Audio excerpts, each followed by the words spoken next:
भारत सरकार ने 44 पुराने श्रम कानूनों को समाप्त कर 4 नए लेबर कोड तैयार किए हैं, जिन्हें 21 नवंबर 2025 से देश भर में लागू करने की घोषणा की गई है। इसका उद्देश्य व्यापार को आसान बनाना और कानूनों को सरल बनाना है, लेकिन मजदूर संगठनों के द्वारा इनका कड़ा विरोध किया जा रहा है। 4 नए लेबर कोड क्या है, इसको समझने से पहले हम लोग इतिहास की ओर चलेंगे। जब दुनिया में और हमारे देश में श्रम कानून बनाए जा रहे थे, तो वो तो दुनिया भर में मजदूर वर्ग के आंदोलन के उभार और विजय का दौर था। सन 1917 में रूस देश में मजदूर वर्ग के नेतृत्व में हुए क्रांतिकारी बदलाव के बाद दुनिया भर में समाजवाद की तरफ मजदूर आंदोलन के आगे बढ़ने की प्रक्रिया तेजी से हो रही थी। लेकिन सोवियत संघ, चीन और उसके बाद एक कर सभी समाजवादी देशों में पूंजीवाद की पुनर्स्थापना हो जाने के बाद पूंजीपति वर्ग फिर से आक्रमण हो गए। भूमंडलीय के नाम पर नव उदारवादी पूंजीवाद और साम्राज्यवाद के मजदूर वर्ग पर हमला बोल दिया गया। वेतन संहिता कोड वन वेज 2019 ये सभी कर्मचारियों के लिए न्यूनतम वेतन और समय पर वेतन भुगतान सुनिश्चित करता है। औद्योगिक संबंध संहिता इंडस्ट्रियल रिलीजन कोड 2020। अब हम लोग समझेंगे आगे की प्रक्रिया को। ये कंपनियों को कामगारों को रखने, निकालने और हड़ताल से जुड़े नियमों को परिभाषित करता है। सुरक्षित संहिता सोशल सिक्योरिटी कोड 2020 ये पीएफ, ग्रेजुएटी और बीमा जैसे लाभों औद्योगिक वर्कर्स जैसे जोमेटो, स्विगी, डिलीवरी बॉय तक पहुंचाने की बात करते हैं। व्यावसायिक सुरक्षा, स्वास्थ्य और कार्य स्थिति संहिता OSH कोड 2020 ये कार्यस्थल पर सुरक्षा मानकों, स्वास्थ्य जांच और काम के घंटों को नियंत्रित करता है। इससे क्या क्या बदलाव होंगे?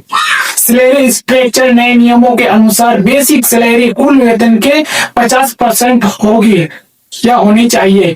इससे आपकी इन हैंड सैलरी, हाथ में आने वाला पैसा कम हो सकती है, लेकिन पीएफ और ग्रेजुएटी में योगदान बढ़ेगा। काम के घंटे सरल होंगे। 4 दिन वर्किंग वीक का विकल्प दिया गया है, लेकिन इसमें प्रतिदिन 12 घंटे काम करना होगा, कुल 48 घंटे प्रति सप्ताह। चुक्ति पत्र अब हर कर्मचारी को लिखित अपॉइंटमेंट लेटर देना अनिवार्य होगा। ग्रेजुएटी अब 5 साल के बजाय 1 साल की नौकरी पर भी ग्रेजुएटी मिलने का प्रावधान कुछ श्रेणियों के लिए है। अधिकारों की कटौती कैसे होगी? प्रमुख चिंताएं। मजदूर संगठनों का आरोप है कि ये कोड महिलाओं के हित में है और मजदूरों के खिलाफ है। निकालना आसान, हायर एंड फायर। अब 300 कर्मचारियों तक वाली कंपनियां सरकार की अनुमति के बिना कर्मचारियों की छटनी कर सकेगी, उन्हें निकाल सकेगी। पहले ये सीमा 100 कर्मचारी की थी, अब 60 दिन का नोटिस देना अनिवार्य होगा। अचानक फ्लैश स्ट्राइक हड़ताल को अवैध माना गया है, जिससे विरोध की शक्ति कमजोर होगी। ठेका प्रथा को बढ़ावा और फिक्स टर्म एम्प्लॉयमेंट के नाम पर कंपनियों को अस्थायी कर्मचारियों के बजाय कॉन्ट्रैक्ट पर लोग रखने की अधिक छूट मिलेगी, जिससे जॉब सिक्योरिटी खत्म हो जाएगी। ट्रेड यूनियनों का कमजोर होना। यूनियनों के पंजीकरण और मान्यता के नियम कड़े कर दिए गए हैं, जिससे मजदूरों की सामूहिक आवाज दबाई जा सकती है। विरोध क्यों जरूरी है? ये सबसे बड़ा मुद्दा है। मजदूर आज विरोध कर रहे हैं, मजदूर संगठन विरोध कर रहे हैं। क्यों कर रहे हैं, क्या खामियां पाई है, उस चीज को हम बताते हैं। मजदूर संगठनों के अनुसार विरोध के मुख्य कारण निम्नलिखित है। अधिकारों का छीना जाना, 8 घंटे की शिफ्ट को 12 घंटे में बदलना, ऐतिहासिक संघर्षों से मिले अधिकारों को हनन माना जा रहा है। असुरक्षित भविष्य, छटनी के आसान नियमों से करोड़ों निजी कर्मचारियों के सिर पर हमेशा नौकरी जाने की तलवार लटकी रहेगी। कानूनी पेचीदगियां, 29 कानूनों को खत्म कर 4 कोड में समेटने से कई सुरक्षात्मक प्रावधान जैसे महिला सुरक्षा और छोटे उद्योगों के नियम कमजोर या स्पष्ट हो गए हैं। पूंजीपतियों को लाभ। आरोप है कि नियम इज ऑफ डूइंग बिजनेस के नाम पर सिर्फ बड़े कारपोरेट्स को फायदा पहुंचाने और श्रम लागत कम करने के लिए लाए गए हैं। चलिए इस कोर्स के तहत मिलने वाले पीएफ और ग्रेजुएटी के नए विकल्प को समझते हैं। 4 श्रम संहिता पर मुख्य श्रम संहिताएं निम्नलिखित है। वेतन संहिता 2019, वेतन भत्ते और न्यूनतम मजदूरी से संबंधित। औद्योगिक संबंध संहिता 2020, ट्रेड यूनियन विवाद निपटान और हड़ताल से जुड़े नियम। सामाजिक सुरक्षा संहिता 2020, ईएसआईसी, ईपीएफ, ग्रेजुएटी और गिग वर्कर्स की सुरक्षा। व्यावसायिक सुरक्षा, स्वास्थ्य एवं कार्य शर्त संहिता 2020, कार्यस्थल सुरक्षा और कार्य घंटे। प्रमुख बदलाव संहिता से अनुपालन सरल हुआ है, जैसे अपॉइंटमेंट लेटर से सैलरी स्ट्रक्चर और सोशल सिक्योरिटी स्पष्ट करना। गिग वर्कर्स को मान्यता, महिलाओं के लिए रात्रि कार्य अनुमति, राष्ट्रीय न्यूनतम वेतन और कार्य घंटे लचीले बने हैं। छोटे उल्लंघनों पर जेल की जगह जुर्माना, हायर एंड फायर आसान हुआ, खासकर 300 से कम कर्मचारी वाली इकाइयों में।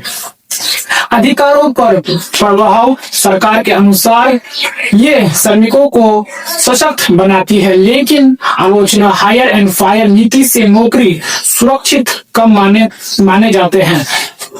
हड़ताल के लिए कठोर शर्तें लगाई गई है। निरीक्षण कमजोर हुए जिससे शोषण बढ़ सकता है। गिग वर्कर्स को ईएसआई, ईपीएफओ का पूर्ण लाभ नहीं। बंधुआ मजदूरी का खतरा अधिक। कटौती का दावा, हड़ताल प्रतिबंध और छटनी आसानी से जुड़ा है। तो ये कुछ मुद्दा थे 4 नए लेबर कोड में जो भारत सरकार ने लागू किए हैं। इस पे आपकी क्या राय है ये जरूर बताइएगा।